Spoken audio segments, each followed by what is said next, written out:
It's amazing. We've really seen from period to period, we've seen a best case scenario and then a worst case scenario most nights. And tonight, it was amazing how the Rangers responded because there was really no signs of that response in the first period. They were very fortunate to only be down 1-0, but then Zibanejad hits the crossbar here. Panarin just misses the net wide by inches from the slot where he usually nails his shot. And then the Rangers are able to poke this one free, and they're going the other way. Buchnevich slows the game right down.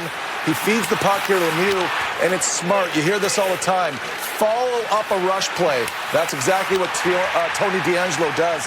Follows up the rush play, gets the loose change around the net, but that's smart heads-up hockey on his part because he's a defenseman. He's supposed to be back in the play, but he read it well, followed up the rush play, and scores a goal. So DeAngelo, who started his career as an Arizona Coyote, gets the goal that tied the game. Alex Goligoski scored with the Coyotes on the power play, so that made it 2-1. And then the Rangers had a 5-on-3 for more than a minute and maybe rode some of the momentum off that to tie it again. Yeah, it was an interesting one, too, because there was an open net during that sequence where Zibanejad had the open net. He pushed it to the front of the net for Kreider, and it didn't go. And there were some moments there where you're wondering if this is going to be the turning point in the game where the Rangers get sunk because you got to bury that one right there, right? I mean, 5-on-3, I said this last week, you typically lose if you don't score on the 5-on-3. Funny enough, both teams didn't score on the 5-on-3, and you see that shot from Trouba at the end of the 5-on-3. Now it's 5-on-4. And DeAngelo again, I don't know how he had the knack for this. He saw this develop,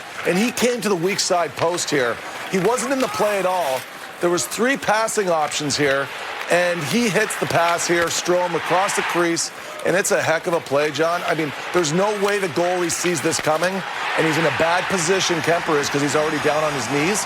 But that's twice now that Tony DeAngelo in a hockey game that looked out of reach brought the team back to life. So it was a good game for him. So his second career 2-goal game for Tony DeAngelo. Pretty conservative third period. Only 4 shots on goal per team. That set the stage for overtime, 3-on-3. And again, the Coyotes win the opening faceoff. And a minute 4 later, Christian Dvorak cashes in. Yeah, Dvorak's that type of player. He scored a ton of goals in the OHL for the London Knights. And he's had 4 goals now on the season, and he has a shot.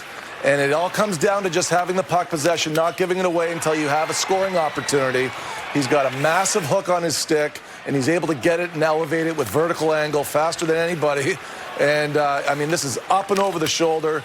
Very little chance there for Georgiev. It's too bad because he had such a great game. You'd like to see him finish it the right way, and unfortunately it didn't unfold that way for him tonight. And you saw the flat-footed Zibanejad, Panarin, DeAngelo, the 3 on the ice for the Rangers for more than a minute.